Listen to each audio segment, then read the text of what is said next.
I'm Shira for the Lighthouse Torah Project.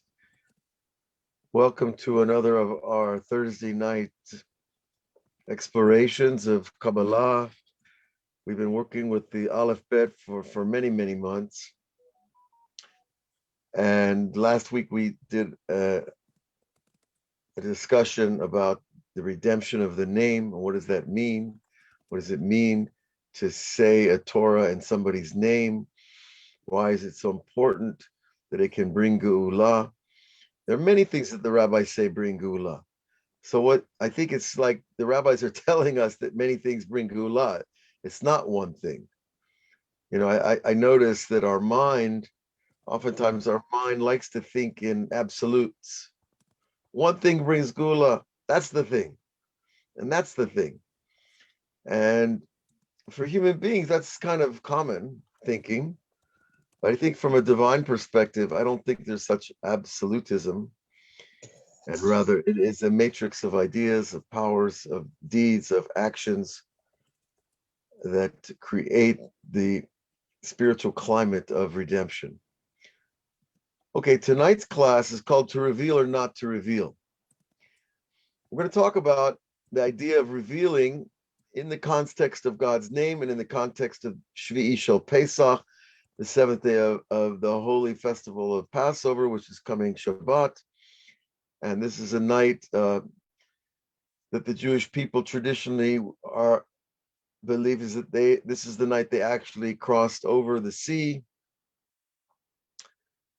And so it is a night that we stay up and learn in honor of that miracle. And we understand that spiritually, when a miracle happens in creation, it doesn't stop happening at the spiritual level, because when God does anything, it becomes part of his infinity. And so the miracle of the splitting of the sea is happening on a spiritual level. The miracle of the revival of the dead. There's a lot of miracles that were done, and they're still happening on a certain level. Obviously, we don't see all of them in our physical state. But in a spiritual state, it's not so hard to understand, because Hashem is the totality of all events, whether they're past, present, and future. By him, it's all one movie. And so it's all happening all the time. That's really hard for us to get our head around, but that's okay. That's who we are. And if our head is a square, it's even harder. But so we're going to cover some of these ideas, and hopefully we'll have some time to meditate as well. Of course, I invite your comments and insights. And this is some of the most difficult questions that I'm going to ask tonight. And as a little sharing, a personal sharing, that, when I go to try to find a class, especially for a class like this, where Reb Michael and the Lighthouse give me a lot of latitude and a lot of depth, and I like to ask myself, what's bothering me? What's getting under my skin, theologically, spiritually? Because those are the places oftentimes you'll find that the deepest light that you need for your soul are there. And I know that about myself. Wherever I'm asking the question, it means that there's some light missing. There's something not in place. There's some vessel that's not full. And so these explorations are personal, and they're also, of course, public, because we're doing it together. But anytime anybody ever asks you to speak about something, especially in Torah context, it's a good rule of thumb to follow, that what is the most provocative and compelling to you will be compelling to others. And this questioning that we're going to do tonight is part of that idea. So we begin with the Idra Zuta and the Idra Rabbah of Rabbi Shimon Bar Yochai. On the last day of his life, Rabbi Shimon Bar Yochai gave over the Idraot. The Idra is Aramaic for a gathering. There's a little cave in the north of the country between Sfat and Meron that has a marker over it, some I would say an ancient stone structure. that marks the Idraot, and that's where the 7 eyes of the community, they're called the Shiva Einei Eda. The students of Rabbi Shimon were called that, and Rabbi Shimon carried the spark of Moshe Rabbeinu, and so we understand that this was not an average group of people, and it wasn't an average event, because Rabbi Shimon dictated this entire book on the last day of his life. Similar, of course, to Moshe Rabbeinu, who gave over Sefer Devarim the last day of his life. So obviously, this is not a book that you sit down and think about writing. It's a book that flows through you, every word, every sentence, every vowel point. In that book, Rabbi Shimon says, woe to me. Oli legalot, oli lo legalot. Woe to me to reveal, woe to me if I don't reveal.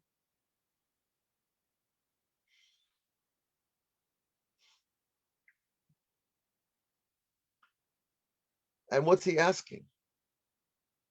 He is the master. He is the one chosen to reveal thousands of pages of Zohar. Now, there were many other great rabbis knew the contents of Zohar, because these were collections and collections of spiritual agadot, right? Spiritual teachings that were collected and collated into the Zohar. But many other great Tanaim knew a lot of these teachings. However, of course, after them, after Rabbi Shimon, where would we be without the books being written down? So this is one of the reasons why we treat books so sacredly in Judaism, and it's a good practice. Now, what was Rabbi Shimon saying? Woe to me if I reveal, woe to me if I don't reveal. So the basic understanding is that when you reveal light in the world, you automatically invite the equal opposite inverted light, which is called darkness. This is part of being a creator. When you invent an automobile, you create the potential for people to die in automobiles. Now, the automobile has certainly helped a lot of people do a lot of good things. It helped humanity get closer together. I remember being a little kid, we take that little 4-hour drive down to grandma. That was the most exciting thing for an 8-year-old kid. Without that car, it might not have happened. On the other hand, we know terrible things happen in cars. So there's always light and darkness, and that's the nature of this world in Kabbalah. That's called klipat noga. It's a cloud and it's a light together as one.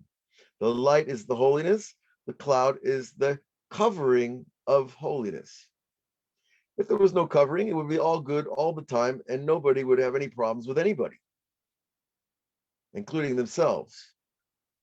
Okay, but that's not why we're here. We're here to experience this duality in order to fix it.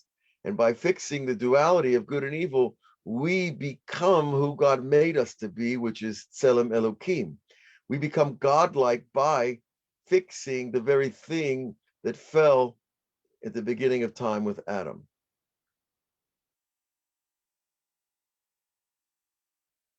So we have a serious mission. Now, I like to tell jokes and relax, and but it's a very serious thing that we're doing. We shouldn't take ourselves seriously, but the work, yes. Okay. So what does Rabbi Shimon say? Woe to me if I don't reveal. Well, he understands if he doesn't reveal the teachings that he has, thousands of pages in his mind. You have to understand, or maybe we can never understand what it is to have an encyclopedic mind. If he doesn't reveal that, it's going to be lost if it's not written down. So he stands at that intersection between revealing, which creates negativity, and not revealing, which creates another type of negativity, the lack of the light. And this calculation, is one that every Torah teacher should make. especially a teacher of Kabbalah, Hasidut, and even more so when we're dealing with teachings of Jewish and Kabbalistic meditation, because this is the high end of the work, folks. This is the top shelf of the avoda, and not many people, are there for different reasons, because mainly God created the human race with a certain symmetrical structure. The Zohar talks about this, that there are a few people that are designed to go to the top of the pyramid, the top of the mountain, and there's many people in the middle. That creates the bulk and the kind of the bell shape of the social structure of all of humanity, and especially the Jewish people. And very few people are called to this type of work. That's okay. That's just who we are. If you're here, that's who you are. Okay. So one afternoon, I was in Jerusalem a few years back. I was driving, I don't remember exactly where, but here on the corner on Bezalel Street was Rabbi Evan Yisrael Steinsaltz. And Rav Steinsaltz, as he's well known, is author of many books, and he was a breakthrough Talmudic scholar because he's the first one who had the audacity to translate the Talmud into Hebrew in a modern, concise Hebrew that anybody who knows Hebrew can learn the Talmud. Anybody who's learned Talmud just in straight Aramaic knows how hard it is. Because part of the way the Talmud's written is most of the words that you need to know to understand it aren't there. It's written with this tersity, this lack of words that you have to really know the inner mind of the rabbis talking to understand what he's saying to you. So Rabbi Steinsaltz came along, I believe in the 70s, he started and publishing volumes of Talmud. And he took a lot of flack for this from the Jewish world, from the Orthodox and the ultra-Orthodox, and probably his own colleagues, because he was doing something that no one had ever done. And that's always the price of being a breakthrough person. You want to do something new, you're going to have to pay the price. The price is obstacles, opposition, negativity. That's okay. Just not everybody's built for that. Rav Steinsaltz was, and he took that on, and they did a lot of things to him and said a lot of unnice things, but he succeeded. Because after him, many other people did the same thing. And I saw him standing on the side of the road, so I pulled my car up next to him, and I asked the Rav if he wanted a ride. He said, no. I said, no, please, let me give you a ride. It'll be my honor. I'll be happy to take you anywhere you want to go. This is the middle of Jerusalem, and I know he lives over near the German colony, which is maybe, depending on traffic, 15 minutes. So Rav Steinsaltz, he's a little guy, with his briefcase and his suit and his hat. He gets in. I had one of these little old cars, and he gets in, and it took me I took the long way on purpose because I wanted to take advantage of the discussion, and I asked him about this question that we're asking tonight: to reveal or not to reveal, to publish or not to publish, to teach or not to teach. There's many levels of revelation. And he said, his answer was very direct and straight and simple, really. He said, but it's not simple, of course. I asked him about publishing certain works that I've been working on, and he said, you have to be able to weigh the good that your work will contribute to the world versus the negativity that your work could produce in the world. I'm saying, well, that's what it says in Pirkei Avot, Ezu Chacham, who is the wise man, Haroet Nolad, who can see what will be born in the future. Born from what? Born from the place that birth comes from, the human mind. And so I talked to him a little bit about what I'm doing, and this was before, this was before I was teaching online, or maybe I was on Web Yeshiva, but it was much smaller then. It's not like today, where you have so much access and so much availability of Torah. And so, but ask yourself the question, you have to really be on the level to be able to calculate such an answer. How can you know how much good your book will cause, or how much good your lecture will cause versus how much evil will be caused? It seems like an impossibility. And so I think that's kind of where Rabbi Shimon Bar Yochai was standing as well, of course, on a much higher plane. But tonight we're going to talk about the splitting of the Red Sea, the greatest of all miracles in the consciousness of humanity. There is no miracle that stands out more than that God split a sea for people to walk across while they were being pursued by an enemy army. And that miracle is discussed directly by the Arizal and Rabbi Chaim Vital, his writing man, his main student who wrote the teachings down. And so we're going to get to that connection too, because there is this idea, this great danger in revealing things, especially 500 years ago. Nowadays, it's not the same at all. Once, and you should understand this, another principle we need to understand. Anytime you want to reveal a new light, there's going to be a klipa, a shell that's going to block you. It could be your poetry, it could be your music, it could be a new restaurant that's never been before. There's a joke in Jerusalem, back in the late 70s, there was no pizza parlor in Jerusalem. Can you imagine that the Jews of Jerusalem suffered such a terrible fate? There was no pizza parlor. So one guy took it upon himself to open a pizza parlor. And it was a small town, compared to today, and certainly compared to the world's major capitals.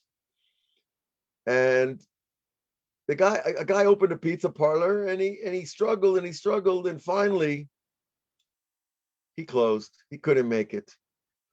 People didn't want to eat pizza that bad, I guess. But he broke through the wall of no pizza in Jerusalem. After him, like 5 guys opened up pizza parlors, and they did well.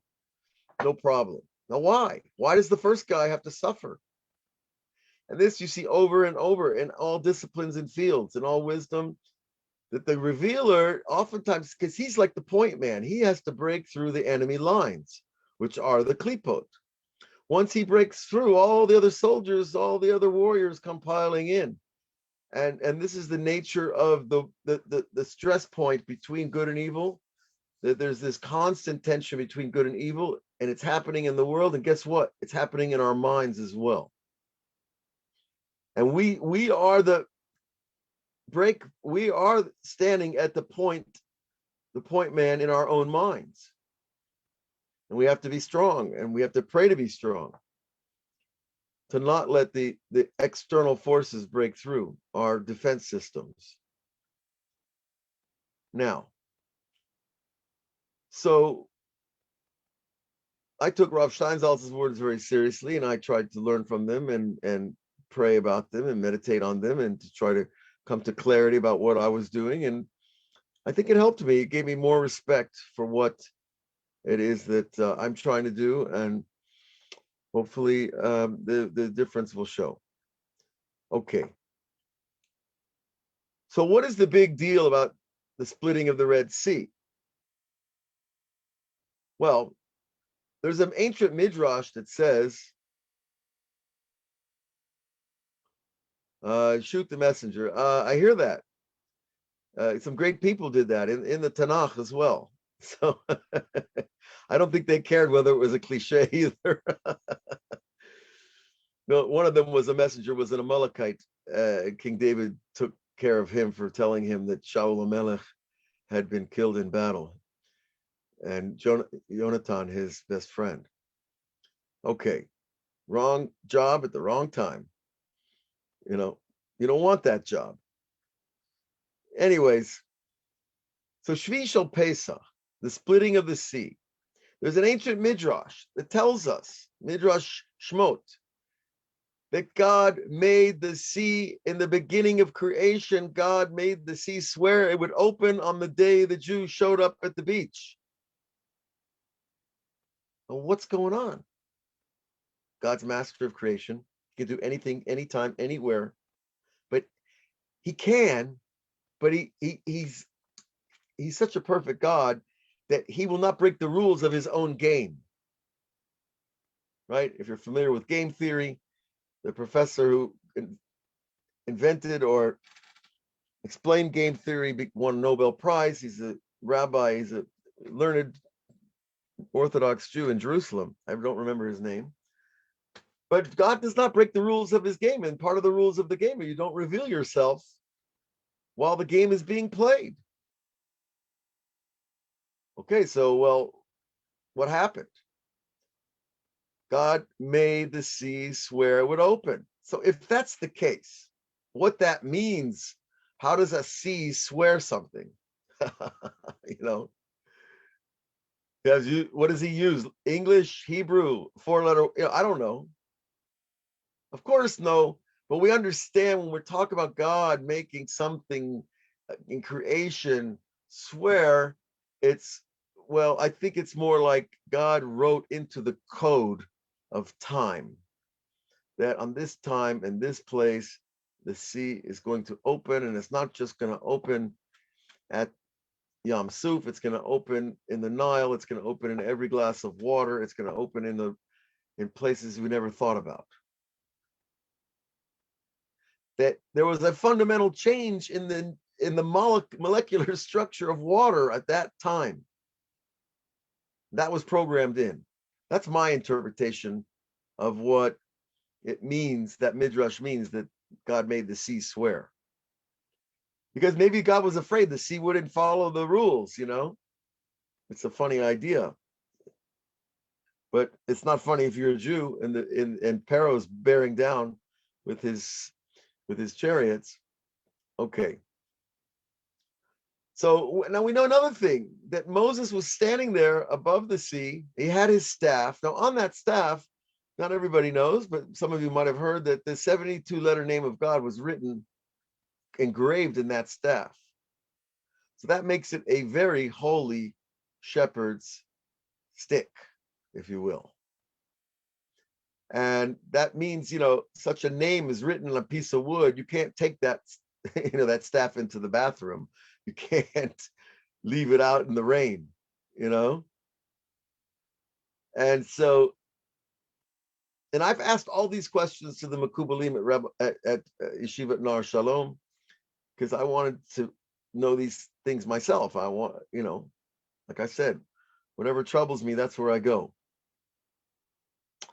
And so this staff, Moses holds out over the waters.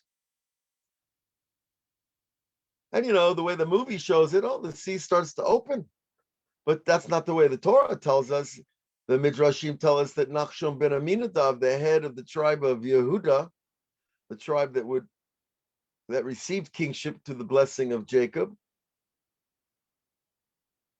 he jumped in the lake. It's really not a very big place over there at the Red Sea.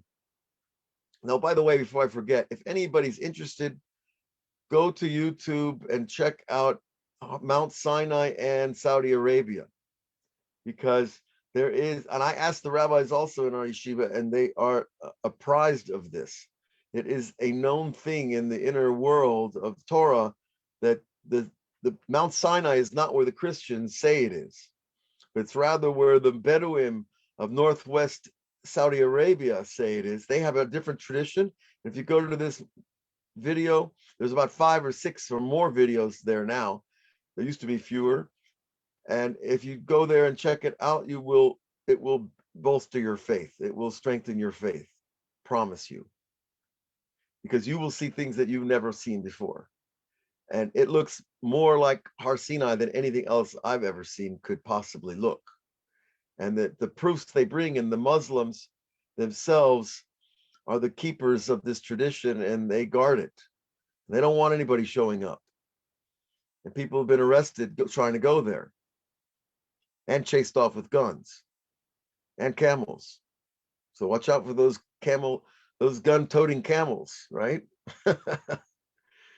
Anyways, it's really a beautiful thing to see, and it's been documented many times now in the last few years.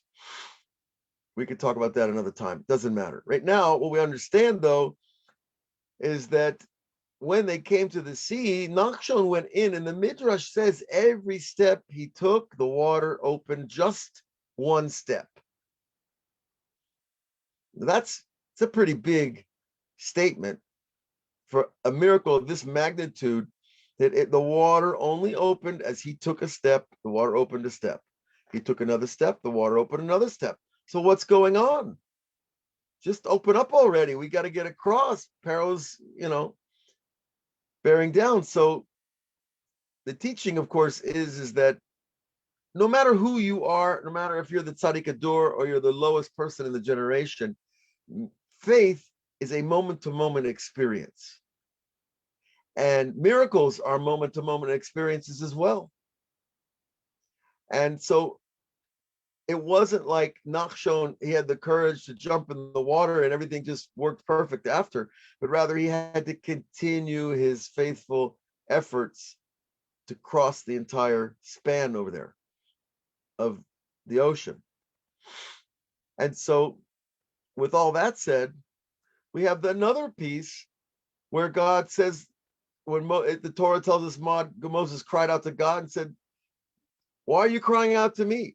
Tisau, go in. And that's really when Nachshon went in, and then the lake, the sea opened up.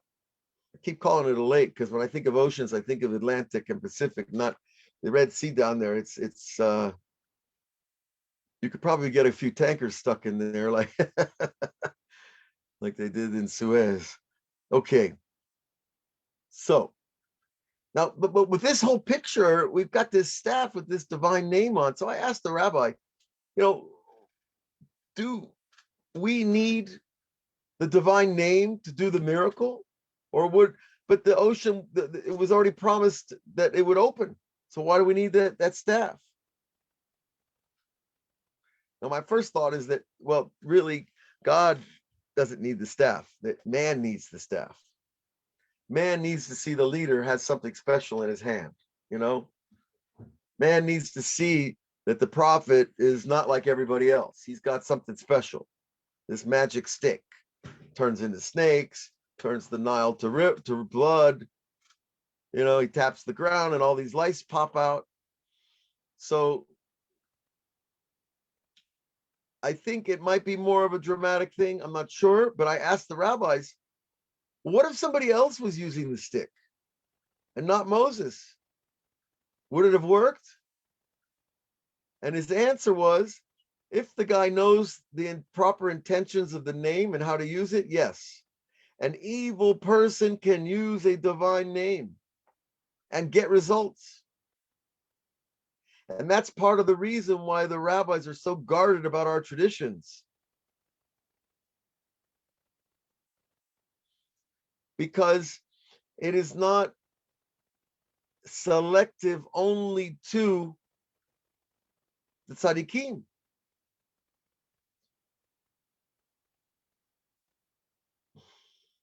So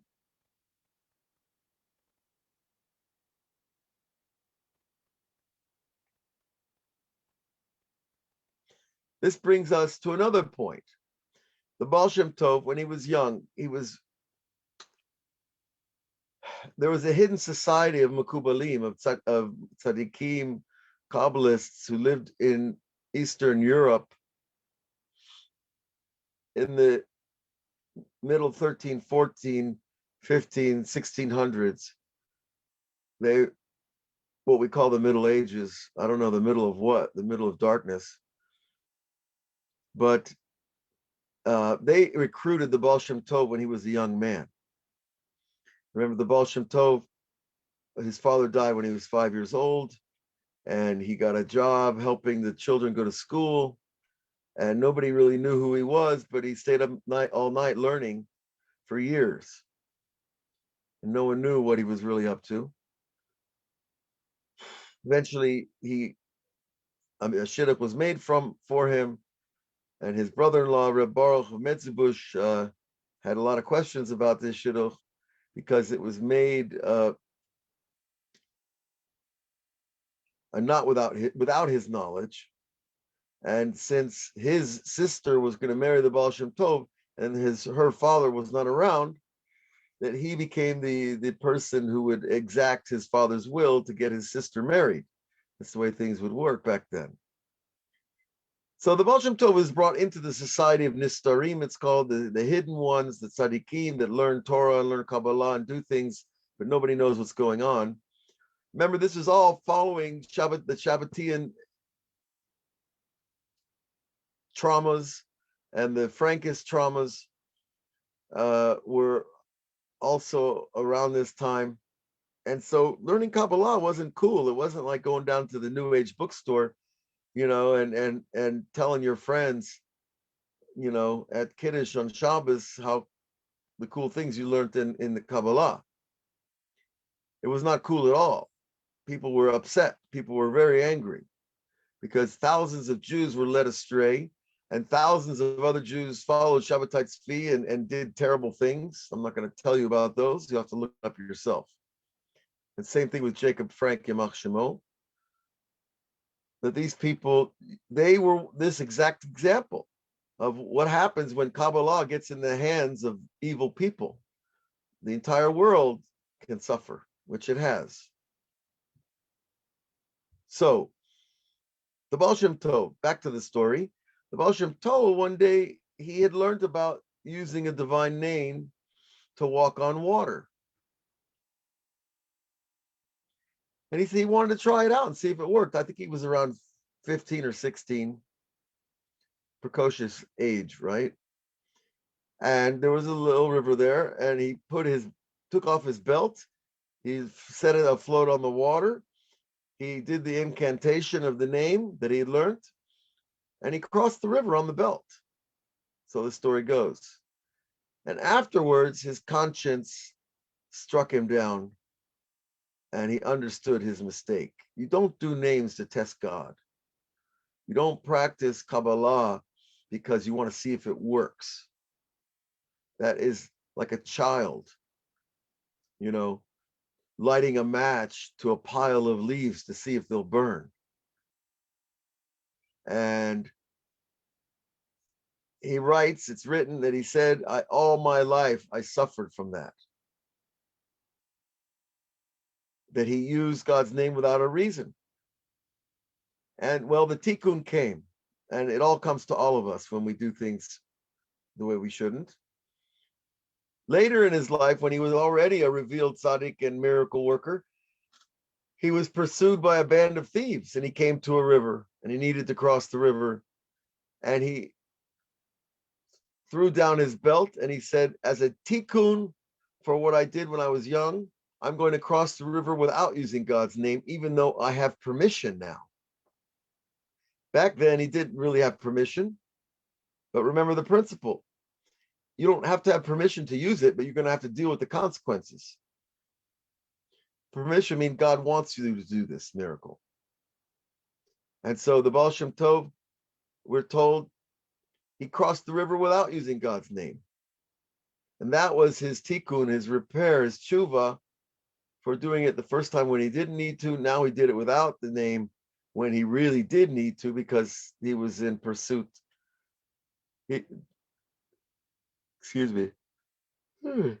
Thieves were in pursuit of him. So again, we're back to our question. Well, do you need the name or not? Apparently now we see that you don't. So it even raised the question, did Nachshon ben Aminadav learn and know the name that Moses knew? I've not seen the answer to that question. It would be safe to assume that he did because he was the head of the tribe, meaning he had real access. He could walk in to see Moses anytime he wanted. And Moses was teaching Torah every day. So it's possible.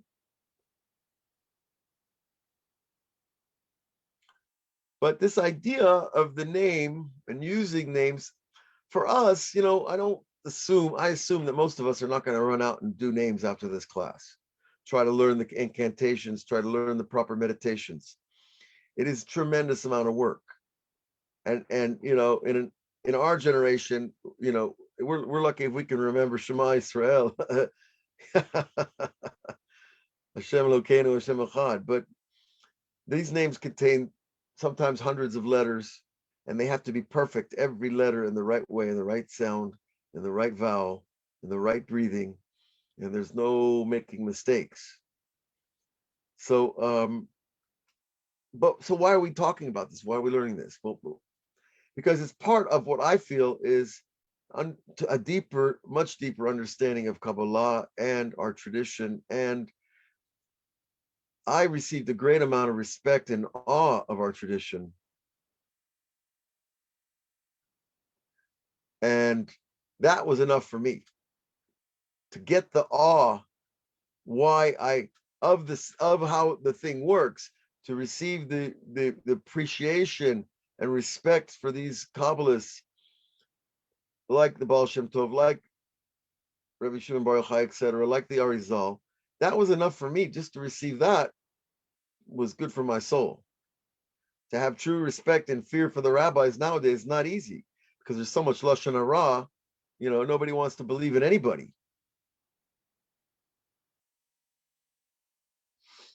So, Ariel, I see you right. I would love to learn how to use the names. Yeah, what do you want to do, Ariel? What do you need the names for? I'm serious.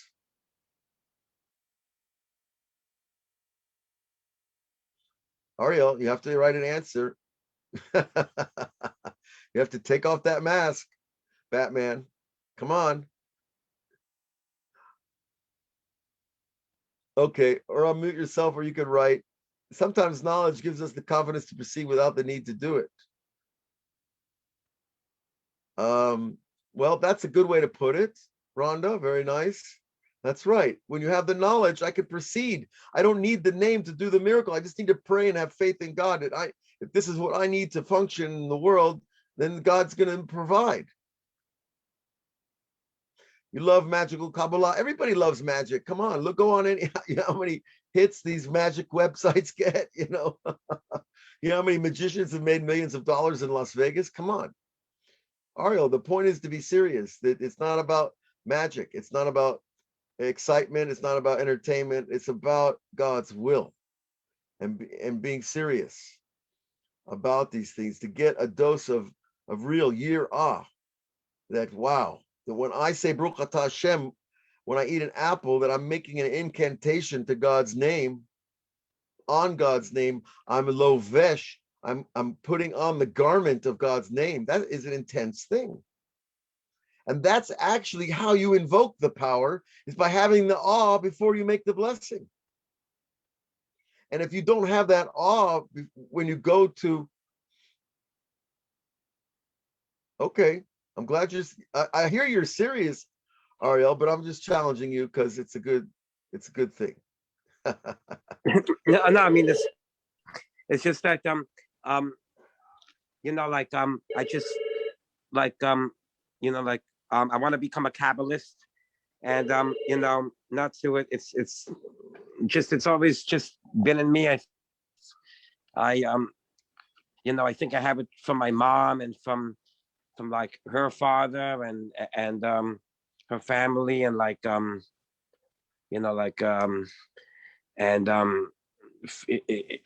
mean it's like that's another reason why we also attend why we go to your classes, too, because well, I hear you, and I understand. And I also, when I first began learning Kabbalah, I also was very much enthused and inspired and felt like I found my calling. And 29 years later, it's still happening. But I'm just sharing it in a broad sense that this information, I don't expect anybody is going to go out and try to use God's names, but we are using God's names. That's the point. When you make a blessing, you are.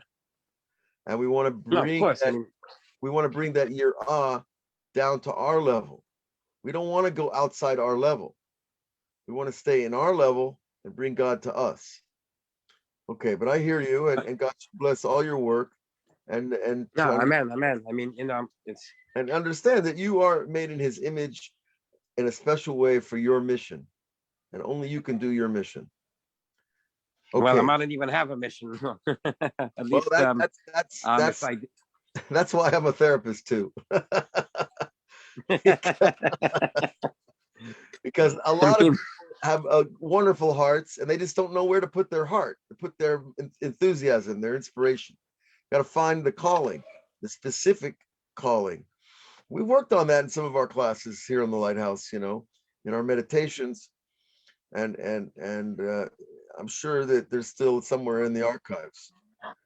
Okay, but we have to know. and the thing is, like, like a lot of times it also helps to find, like your soulmate. Like by practicing Kabbalah can like help find your soulmate, or I would maybe. go that direction. Tell you, Ariel, I would go to the very practical level of finding out what it is that you need to do to become the man, so that the woman you want wants you.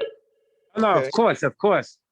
so don't worry about the Kabbalah at getting you a wife, please. No. It just You don't happens to know. be You don't know what's gonna come down. that I can't have any divorcees, a Kohen, as a Kohen.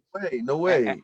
And the thing is, like, and like a lot of divorcees want me and like me, but halachically, I can't do that according to Jewish law. That's a side question I don't want to bring up now, because there's a lot of other questions that can be asked about this, your own personal situation. Now's not the time. Maybe write me. You could give me a little background, a little biography, send it to my website, or send it to my Gmail, Rabbi Avraham Shira, and maybe I can look at this information and be of service and being helpful. But the real work, and I realize this myself. Sure.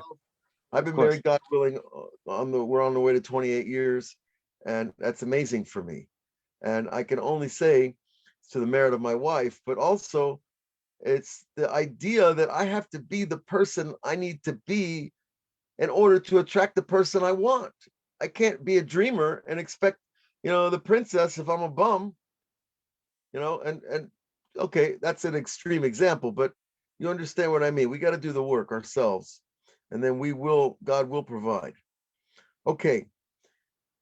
So I'm just still looking through some of the notes I took, and so the real hard question is, well, why does God let bad people use His names, like Shabbatite Tzvi, like Jacob Frank, like these other, there's a Yosef de la Reina. There's a famous story about another Kabbalist who tried to bring the Geula and brought a lot of destruction, also. And he sounded like a very sincere guy, and he wasn't doing averot like Shabbatite Tzvi, Yamach Shemo. But why does God give people the power if they're going to misuse it? Doesn't He control everything? Anybody want to throw out an answer on that? Thank you. Amen, Cindy. Thank you.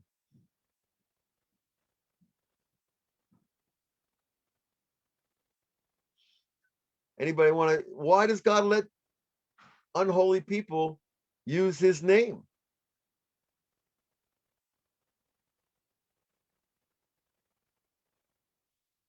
Imagine, there's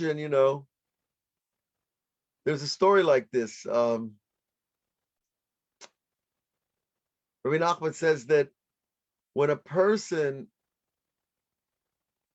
acts, I'm just going to give you not the whole story, but in a very concentrated form, that there is no greater busha, there's no greater shame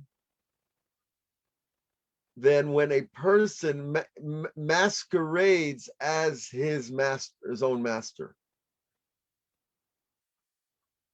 In other words, you're a king and you have a minister, and you send the king, the minister across the kingdom to do a certain deed, certain action. Nobody knows what the king looks like back in the day. There were no photographs. And you know the minister by his clothes and the horses and the people that ride with him. And, he probably has a seal, a special ring, a special armory, etc. He shows up in town. He walks into the city hall. And they all look at him. Wow, who is this guy? Look at these beautiful clothes, these beautiful chariots and horses and all the trappings. Who are you? And he says, I'm the king. Rabbi says there's no greater shame than that. When a person masquerades as his master. In other words, when a person tries to put it over on people that he is God. Now that's, in a nutshell, in a very concentrated form, that's what Christianity has done. The hardcore Christians, the Catholics, I'm not talking about, there's so many different groups of Christians, but that's what they've done. And I've had the debates with these hardcore Catholics, and they will not budge. That they say this man is God, God forbid. It's one of the 613 commandments of the Rambam not to make yourself into an idol. In other words, why would that be in there? What kind of thing is that? Why do we even need that in the list? Don't make yourself into an idol, because people will do it. That's why. And people do it. And by the way, it's real easy to do nowadays because you have all this technology and media. Okay, let's put that aside. But our question is still, why does God let people use his names? Well, the king sent out the messenger, the minister, and he sent the wrong minister. Or maybe he sent the right minister, but the minister, he blew a fuse. Something broke in his hardware, and he decided to impersonate the king. But that's how great the king is, that he allows somebody to steal his name, because that's the ultimate level of free choice. That God created a world of free choice means that there's so much freedom of choice that you can choose to masquerade as God. You can choose to use his names and properly, like these Rashaim, these evil people in the past have done. And they've misled thousands. Rabbi Nachman says thousands of people end up in hell. It's not like they get forgiven because they follow the wrong guy. No, they pay. We pay for following the wrong guys. There's no free lunches in heaven. And so, but it's really, even this is another teaching about the greatness of free choice and the greatness of the free choice that God has given us, that he allows such a thing to happen, that people will misuse his name. And that, by the way, is one of the rabbi's charges against JC back in the period before the Second Temple was destroyed, that he stole God's name, and that's how he did the miracles that the Christians attribute to him. Okay, regardless, it's not a happy subject. However, again, we're here to learn in order to fill ourselves with awe of the perfection of the system. That only a perfect God can create such a perfect system that allows us complete free choice until such a level. Okay. Now, many people really are righteous and they're somewhat innocent. And they still think that they can take God's name and go out and do miracles and everything will be fine. But it's not. It has to be from top to bottom. It has to come from the head home office, right? You don't go out and do something until the home office says go out and do it. So, we go back to our beginning question, to reveal or not to reveal. What happened in Tzfat 500 years ago or so is that some of the students wanted the Arizal to reveal how to use the name that Moses used to split the sea. And the Arizal said, I cannot reveal this. This is a dangerous thing and I cannot reveal it. And the students, they were very wise, learned people. They weren't little, school children. Many of them were already much older than the Arizal, 10, 20 years older. And it was, believe me, for a 60-year-old rabbi to learn from a 28-year-old rabbi is not a simple thing at all, or a 35 or a 37-year-old rabbi. People still have their honor.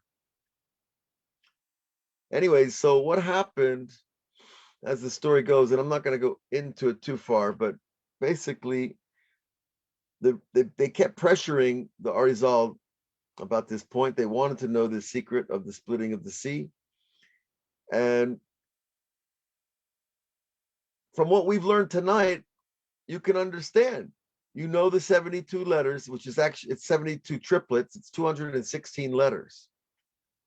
And you have to be in absolute purity and perfection and perseverance and discipline to be able to even use this name. But as the story goes, the Arizal said, if I reveal the name, you're gonna bring a big din on ourselves and on me. But they kept pushing until the Arizals did teach some of the students, and a decree. We're told the way the story is written is that a crow flew by, and the Arizal could read could understood the languages of birds and how birds deliver messages. And he said that I see that my son is going to be sacrificed because of this. And it was true that his son was got sick and died. Now there were plagues in Sfat, and there were other things that happened, but just to understand what we're dealing with here, the level that these tzaddikim had to operate at it's almost impossible for us to imagine that such a level. If I say one thing, you lose a child, that's what kind of, who wants to be in that system? Who wants to be judged that tightly? But it should give us a real awe of their precision of living, which the Kabbalah demands, and which very, very few people can really stand up to. And I consider myself very lucky to be here and to be doing what I do.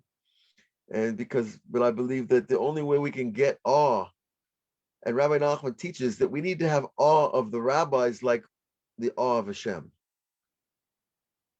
How am I going to get the awe of the rabbis when all I see is the halachot of how to not eat chametz? And okay, those are important things, but this material here should really fill us with respect and appreciation for living at these levels of spiritual precision and sensitivity. And okay, so as the story goes, the best way to end this, of course, is with a teaching about, well, how do we fix things? Well, I can tell you this, that even in the meditations that we do, we've done meditations on simple God, short, the basic shorashim, what are called the shorshei shemot, the roots of names, which is Yud Kei Vav Kei and Shin Daled Yud and Aleph Daled Nun Yud. Those meditations are powerful enough for us at our level. What we need to work on is our purity of mind and our dveikut to the name. Because what the difference between when you eat an orange and you say Baruch Atah Hashem Elokeinu Melech Haolam Borei Pri Ha'etz, is that you probably don't take the time to get into the level of dveikut before you say the name. But when you get into a level of dveikut, real attachment, real meditative purity and attachment to God, and then you make a blessing, the name reverberates at a much more higher spectrum of energy of penetration through the veil, what are called the veils, the masechot in heaven. That when you meditate and then pray, your prayer has another quality completely. And the beauty, the awesome thing, I believe, is that Moses was already at such a level that Moses, his everyday consciousness was at that level of, imagine the highest meditation you ever had where you left your body and you were not connected to anything and you did not know your name, whatever parameters you want to give it. And it lasted for a half a second. So Moses was at this level all the time. He was at the level of the name. And I'm going to stick my neck out a little further and say, because he was at this level of attachment to God's name, that God was speaking to him all the time. And God even said to him, you will be like God. You will be like me. You will be like God to Aaron, your brother. And he will be the prophet. And you'll give him the words to say. Moses is at this level that he could split the sea because he was the name. He was at the level that his vision became reality. And if the sea needed to split, just walk in the river. Walk in the ocean. It's going to split. Now, if you walk out to the beach now, wherever you are, you're living in Miami Beach, don't expect the Atlantic to open because there aren't 3 million Jews on the beach waiting to cross. And if there are 3 million Jews on the Miami Beach, they don't want to go anywhere. They want to sit there and enjoy the sunlight. So, but I think you get the point. So it's really about this. That's our goal, is to achieve the level of attachment to God in meditation before we bless, so that when we go to bless, the quality of our blessing is something else entirely. Okay. So I hope that kind of rounds out the idea. Moses was the name, and Moses became the vehicle of the miracles because he himself lived that at that level, where the neshama completely dominates physical reality. Neshama would have no problem in this world, except being in a body and being in a human being with a human being. The holy neshama that each of you have has no connection to this world except your good deeds and keeping the right, lo ta'aseh mitzvot, obviously. Okay.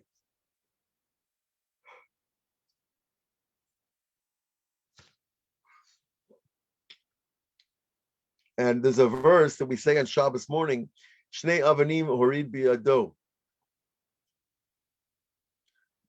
Shnei avanim horid Shnei avanei luchot horid biyado. It says in Shachris of Shabbos that Moses, that he brought down the 2 tablets of stones in his hands. So, the pshat, the simple idea is that Moses was carrying these stones down the mountain. If you go over there on YouTube, you'll see the mountain. And you can even see the path that he walked. Pretty much. It's pretty clear. But take the verse a little differently. Shtei luchot avanim urid biyado. God brought the 10 commandments into his hands, into his flesh, into his being. And Rabbi Nachman teaches this, that Moses was the structure of all the mitzvot.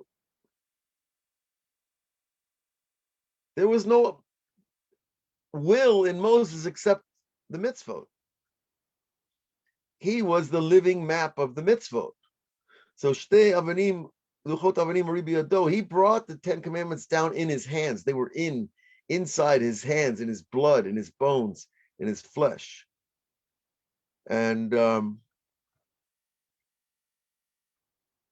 think it gives new depth to the idea of the verse, and hopefully to our davening. All right, how are we doing on time? Wow, it's already 2:00.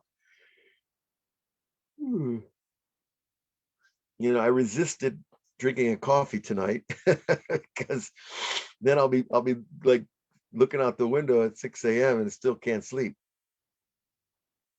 That's okay. The Torah will keep us awake, and that's the real caffeine. What can I tell you? All right. So, yes, Rhonda asked, don't we look at some of Hashem's special names during the Birkat Kohanim? Yes, we do. And we say them. And it's actually a wonderful time to meditate. And there are a bunch of meditations just for the time when the Birkat Kohanim is given over. So that's a good intuitive connection, Rhonda.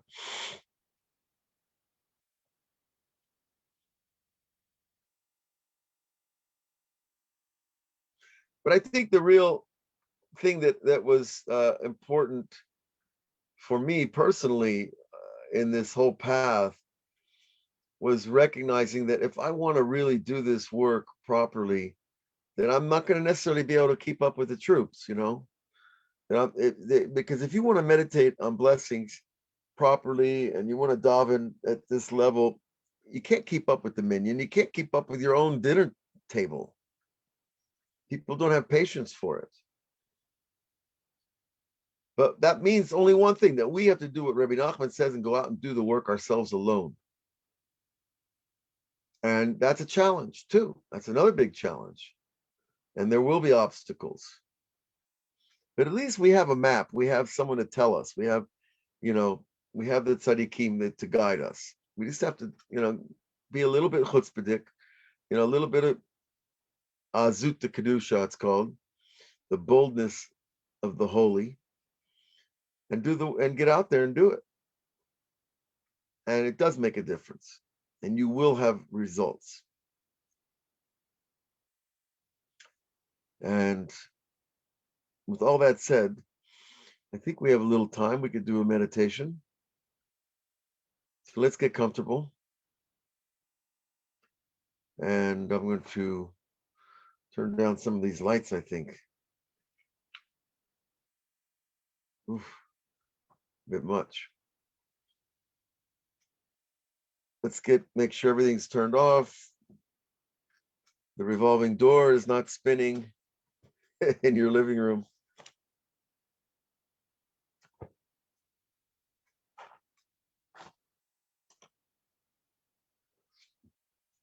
Let's get comfortable in our chairs.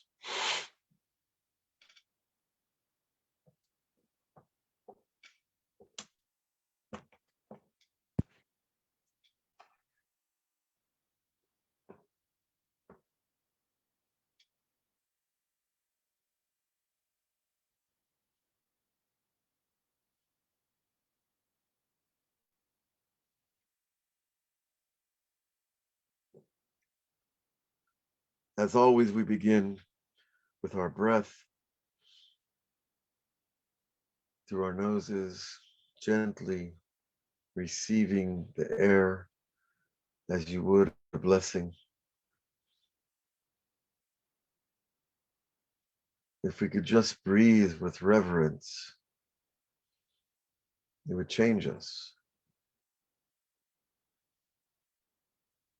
Let our bodies fall into place. Our shoulders, our hands, our feet, our knees, our back, our neck.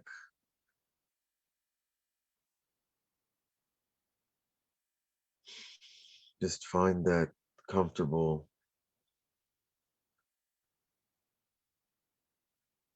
settled posture where all the gravity finds rest within us. That we no longer feel pulled down by this world.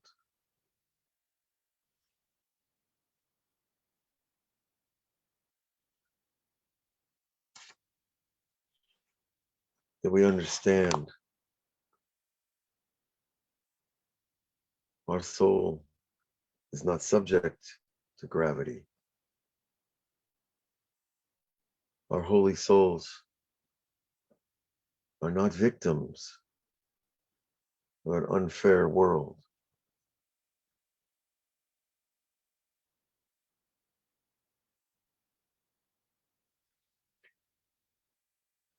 That we are from a very high place, on a journey, on a mission, perhaps for 120 years. If we could only learn to breathe, we would see that breathing is a miracle.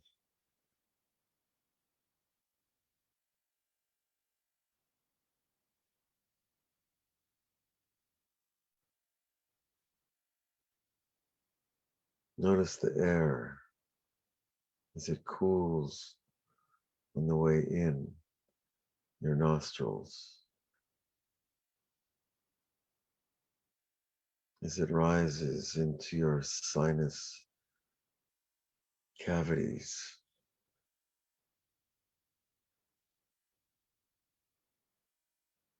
as it passes beside your cheeks,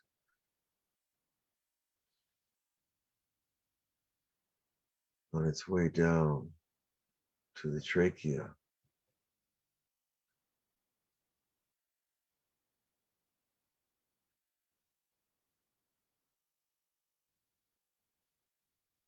Every breath is life.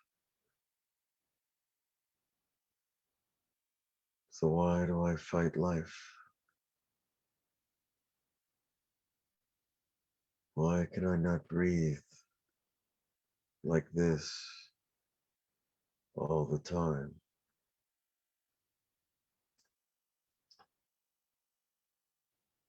What forces are at work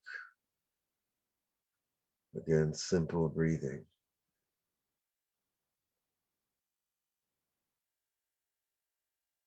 There must be something hidden behind our breath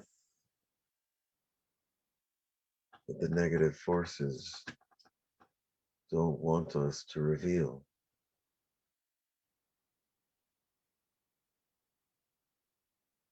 Such a simple, profound pleasure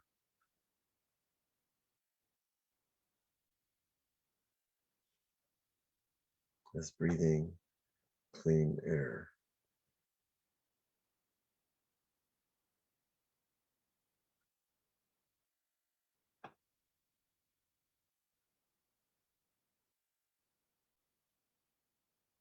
Such gratitude must align us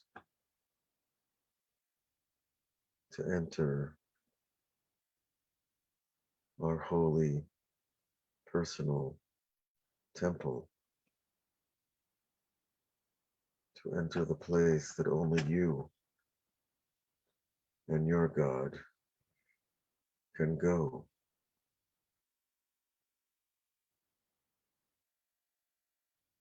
That private room in the depth of your heart.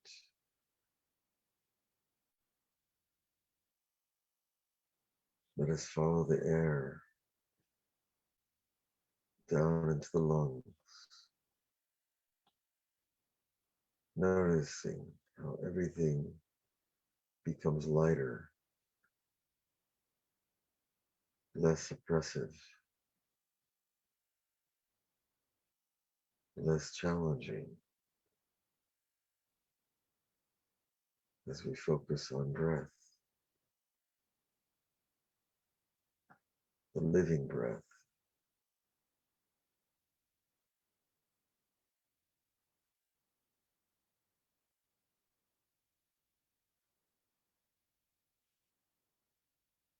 Pause when you exhale. Experience the moment of not breathing.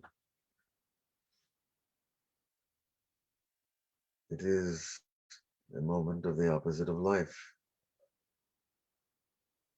what is called death. What is transition?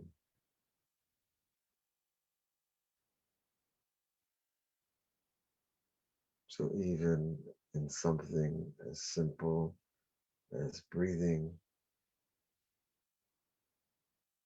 we may experience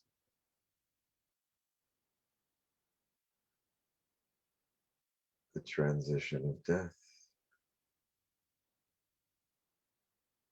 And we may also experience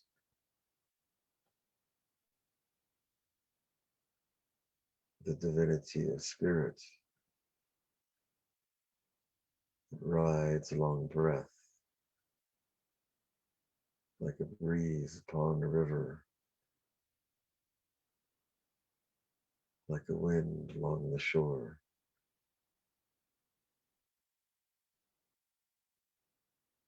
Follow your breath with awe,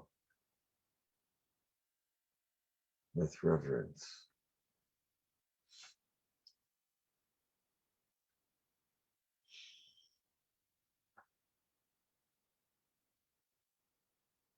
Tonight,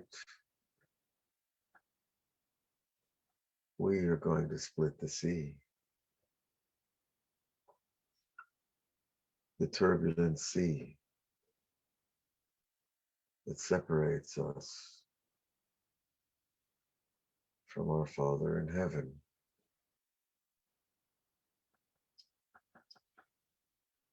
The turbulent sea of noises, voices,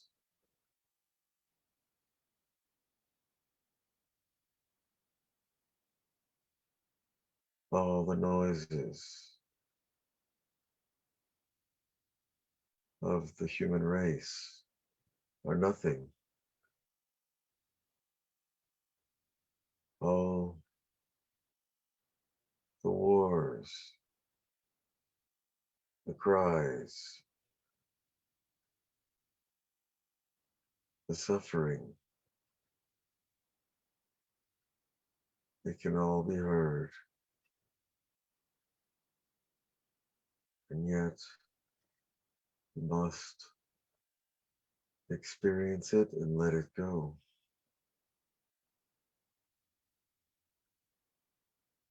We cannot be crushed by humanity's weight.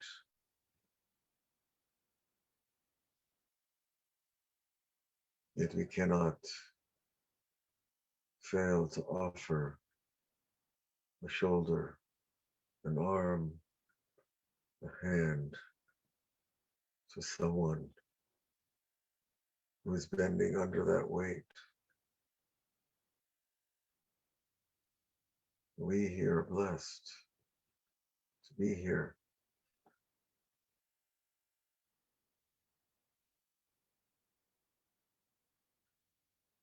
to experience the oneness, the greatness, something of the perfection and infinity and eternity, something, however small. But what about this sea? Sea, the Red Sea is 800 meters deep in places. It's a long way down.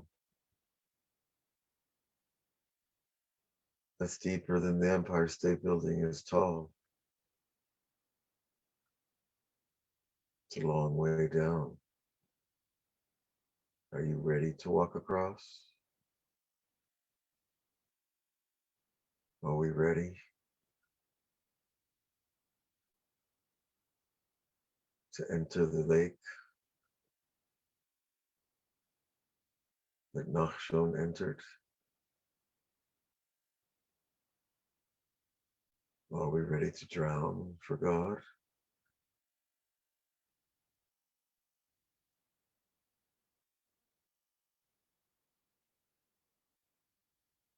Perhaps we're not.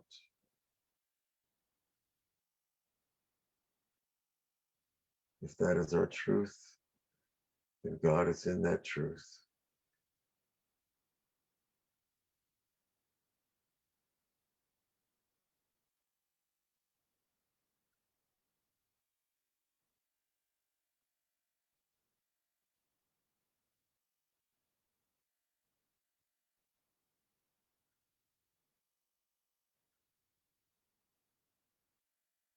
But how will we ever know unless we enter the water?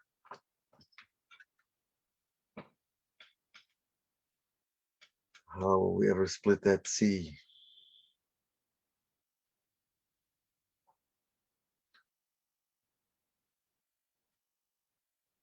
The first thing we remember is what created the sea, what created those walls of water.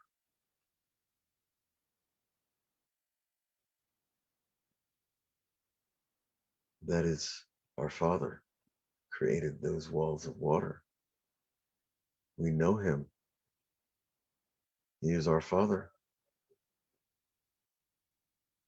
He does not hide what we need to know.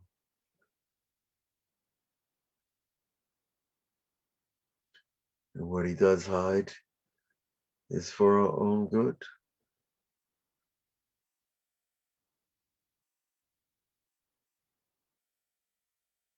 Continue breathing. Each breath you become more powerful, more confident, more focused, more aware of who you are and where you are and what you're here to do. We are here to split those waters, those walls, those screens, deception, to split them open and to walk proudly into the palace, fearless and yet full of awe.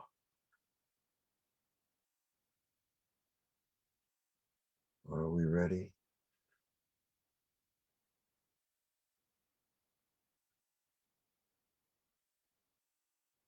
Perhaps first we need to remember something else.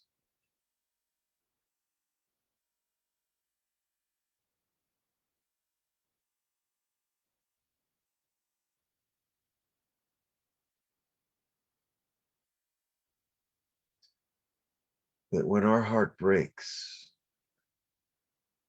with desire for God, the heart of heaven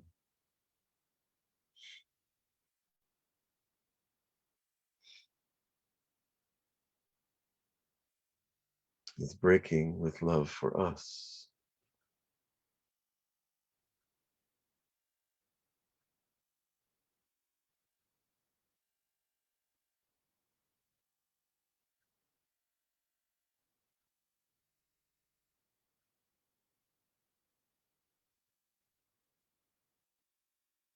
So with all your pain and disappointment, frustration, anger,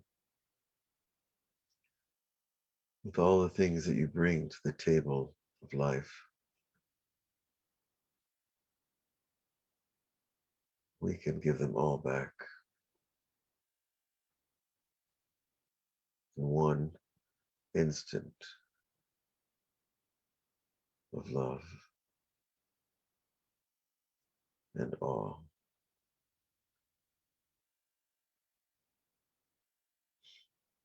And in that instant, the waters open,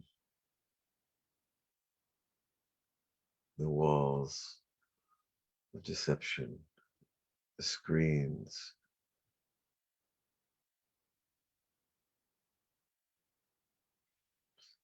of falsehood are torn open.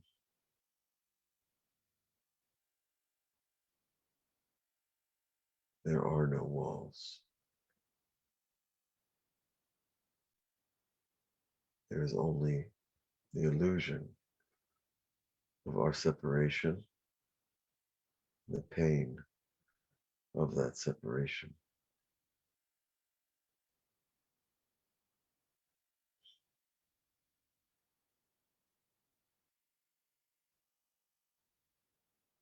So let the sea open.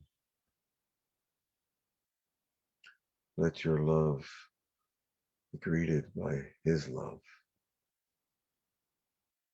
Let your awe receive his awe of what he has created.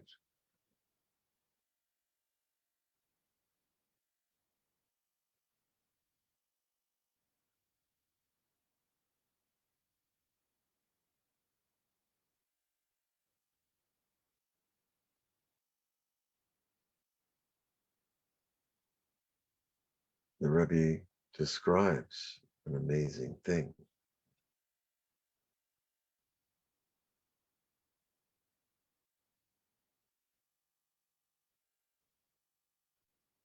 That each level of awe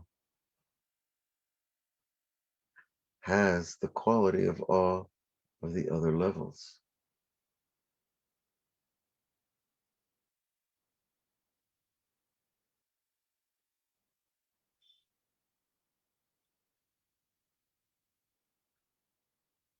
And he also says, the one who is a true son of the Creator, who knows his Father,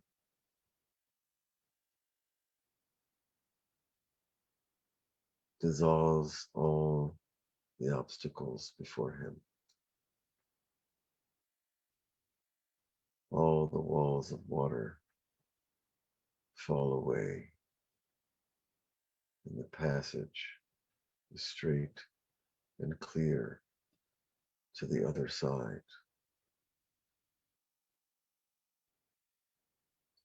to the place of perfection, of oneness.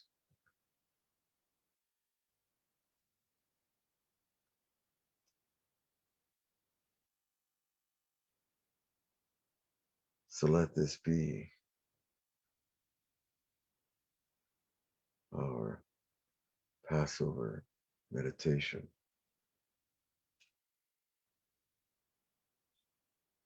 Let this be our journey across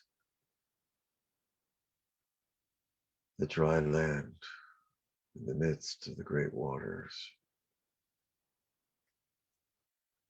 Let us walk fearlessly because we know our Father and we have no doubt about his greatness or the perfection of the mission he has given us. Amen.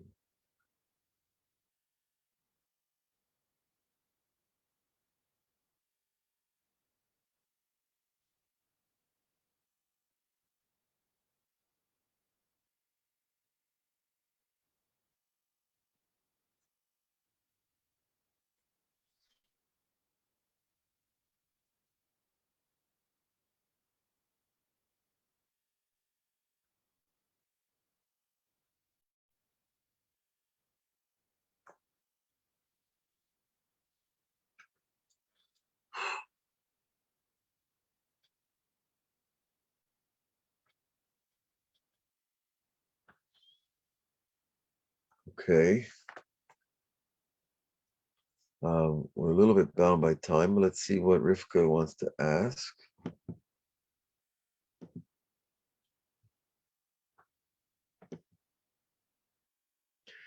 That's correct, Ariel. Your answer is the one to the previous question I asked. Why does God allow evil people to use his name? Because it has to be that way for absolute free choice to exist. Okay, I see we have a lot of stuff written here. I want to honor this, but I'm not sure I can answer it all now because Reb Michael has more work to do this evening.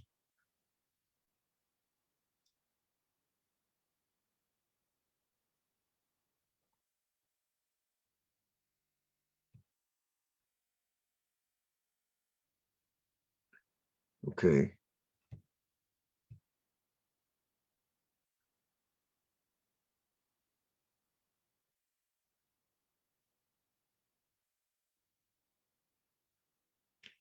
Seems like somebody, Miriam, has seen something.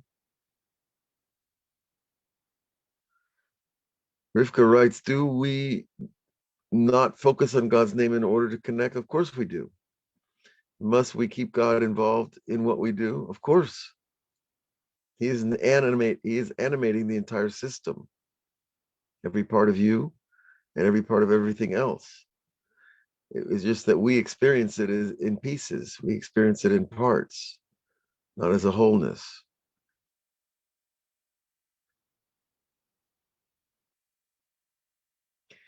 Usually when I meditate, I can see a flame.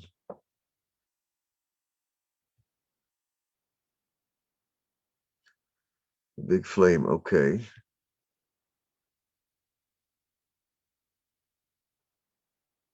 Um,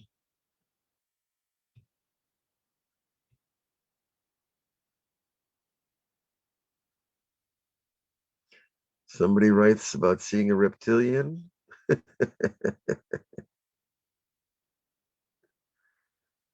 Reptilians aren't around us when we're together and we're learning properly and praying properly. They can't get close. They get burnt. Holiness burns klipa. That's the nature, thank God.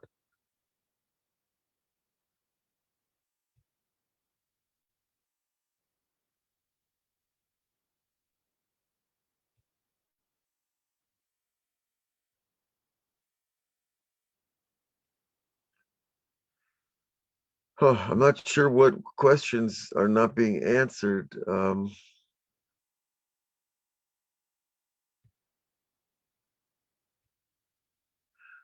But Shabbat Shalom to everyone. If there's something really important for you to ask Rivka that you'd like to ask her or need to ask again, you can write your question to me at Rabbi Avraham Shira at gmail.com, and I'll be happy to answer you there. So I want to bless everyone. I do dream analysis, thank God. It is a gift, of course, because the true interpretation of a dream is a gift from Hashem. But I work with that as well as name analysis.